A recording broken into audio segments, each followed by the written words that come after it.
question I'm asking you is, when you went back to Compton, was it like a Southside Crip shoots a Piru Blood, and then a Piru Blood shoots a Southside Crip? Is that the tension that we're talking about? Do I answer this? That's a straightforward question. It's a yes or no answer. Okay. Did you see that? When I was a part of that life, I was a part of that. And I was, no, because you asking something that's gonna hurt this dude. And okay, let me stop. And once again, I want to emphasize when we somehow had some type of information that said that that guy, as a bunch of other people, were involved in what? in the murder of Tupac. Okay, but my question to you, I want to tell you, stop. Can you focus on me for a second, sir? Yeah, I will. And I apologize. I just want to make sure that we're clear, okay? James, how did it feel after you went on the court? Was there any anxiety? You did a great thing, man. It was a little anxiety at the beginning, and then it turned into like a little anger because Keepy D lawyer was asking questions that were Keepy D up. And I wasn't liking that. I explained to them several times. I'm not the reason or be the reason to put that man in jail. That's your job.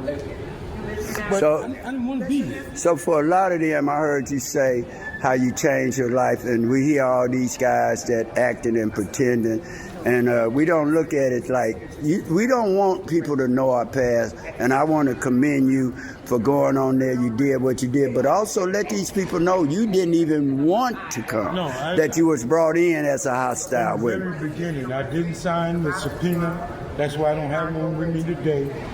I'm not signing nothing. I told them at the door, take me to jail. I'm not going to court. And then they made me go to court and Victorville to force me to come to Vegas. And so they did that. The judge didn't want to hear nothing I said. I'm explaining to the judge. My daughter is from the same neighborhood as Keepy D. If something happened to my daughter, I got to come like this, looking like a thug. And I only come looking like this because they told me the Southside cats was coming up here to holler at me. So I dress like this. It's 61. Nigga, I ain't hiding from that nigga. If you want to come at me, come at me. But you gonna know who I am, and I'm gonna meet resistance. What is this? So let's rock and roll. So I came this way, opposed to coming in my jeans and boots and my brims or whatever. Coming like a grown man. I'm 61 years old. 30 years ago didn't mean to me life, what I'm saying. Now life is precious to me because I'm raising. I got an opportunity to teach my grandson to be a man, not to be a thug, not to be with the business, not earrings, not sagging in his pants. Go to school, learn. I'm teaching homework. I'm teaching my grandson how to be a young man. Not a thug, not be aggressive and angry, and not to use excuses for every time he get in trouble. We don't have no excuses. Everything I was, he not gonna be. Yes, sir. And I wasn't finna run the streets and go from house to house until it's over because they put a warrant out for my arrest. I've been out of prison since 1988. I ain't going back for nothing, and especially when I keep these things. I got one more question, what I found that I didn't know. I heard the judge today, and I've been to several trials, Big U, Lil Dirt, federal, state, but I never heard it where a jury can ask a question right there. This Las Vegas. Could you explain a little bit of that? This is the only one I never heard that. Las Vegas rules, even with Metro, they police out here, no town, whatever. They have their own rules, their own laws. Come down here and you're gonna meet the dirty bunch. Them the motherfuckers take you to they do what they do, how they do. Yo, it's Big Ant the spokesman, man. We back. Another edition of Urban Politicians TV, UPTV. Make sure you stay on your pivot at all times, man.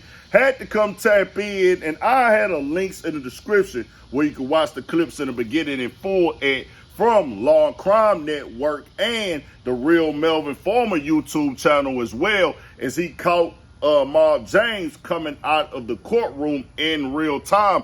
After he had a moment in there, it was kind of going in a little bit and different. And Melvin Former is actually one of the OG Crips out of LA. So him catching him right there, all right, after the moment, he spoke on it right there and broke it down a little bit more. And I did want to make sure, because how I covered it last week and how Mob James and how he was hitting the internet, the things that he was saying. He said stuff about what he would have did also, because they asked him about the rumor with Pac supposedly knocking him out and things as well. Of course, he said, nah, that never happened. That's a rumor and everything. I'd have shot him and stuff. Suge Knight reacted to that. That was a whole other conversation in itself. But I did want to make sure I put his side out there of why he was going up and why he was kind of turning up and things like that. But he did also ask another question that I was thinking of Melvin Farmer did, because I hadn't never seen that before, where the jury, because I caught that when Dirt Rock was on the stand, they asked the jury, did they have any questions for Dirt Rock? Now, Mob James say Vegas do their own thing. This is their rules, they laws. They do whatever they want to do out here.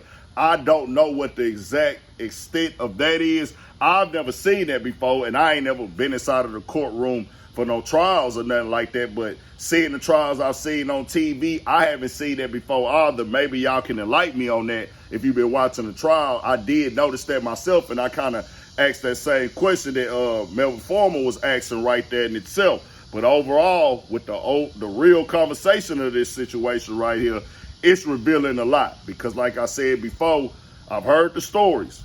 I've watched the interviews. I was hearing the rumors as a kid. I remember they used to feed us the rumors as kids growing up. Tupac is not dead, the ashes, and all this other stuff we used to hear. Then you get older, you start catching more magazine articles, you start watching interviews, you start getting documentaries. I done seen them all, heard them all, different accounts, and more as the days come. But 30 years later, it is a different aspect of the information being presented inside the courtroom in a court setting, because there's more stuff coming out.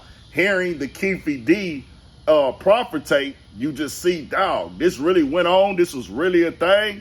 And then also with Dirt Rock coming in, what he had going on and the things that he had did with Keefe D and him being the guy that decided to go the way that he went in the cases, like, bro, this stuff is real, like, wild and crazy. It's a whole movie in itself if they was to break it all down. It's like, this kind of feel like a real live podcast going on inside the courtroom in certain situations. And I'm just naturally going to be interested in it. But other things that come into question with this right here, it's just going to be, at the end of the day, we'll see how it go tomorrow. Keefe D, your fate now lies in this jury inside of this Las Vegas courtroom. And he's going to have to ultimately look at himself. No matter what was said in the proffer or wasn't said, it's about, do the jury believe that you were in the car? Because they only their defense is no physical weapon. There's no physical proof he was in the car. He made all these stories up. This was just for him to sell his book, sell this for him to make profit and money. But the jury, true, they supposed to put on murder without a reasonable doubt. The overall goal is to not even put yourself in that situation to where they don't have to decide do they doubt it or not, or are they gonna look at these people testifying and giving I'm talking about the guy who did the doc, Dirt Rock, the detectives. They have to say, well, hey, we really don't believe that they said enough that proves that Keefe D did this, and it's 30 years later. And I would never tell Pac family how to feel, what emotions to have, not want justice of anything the sort. It's just like, what is really going on with Las Vegas now? Because y'all knew about this. Y'all have had this information forever, but y'all just come out now with it, and that shows you how you cannot be charged for a murder in one place because you gave up some information or agreed to give up some information, as Keefe did with Zip and Diddy. And now it's, okay, well, you've been free all this time, but we're going to come back all these years later after the fact. There is no statute of limitation on murder. Let's make that clear. But still, it's like, well, bro, it's just okay to get with murder, get away with murder. That's why I tell people, don't ever put y'all faith in this justice system like it's fair, like it's honest, like it's rented in morale, principles, and integrity. Because if that's the case, it wouldn't be I could swap some stuff out for anything of the sort or anything of that nature. I don't know, bro. I'm just keeping it 100. Y'all tell me what y'all think with it. He's the last person that's alive that was inside the car. He put the murder on his nephew, Baby Lane. Tupac, ultimately, when you hit a full storyline, this was a gang beef that he got involved in, and the reaction of them jumping Baby Lane is what kicked off this event of him being shooting.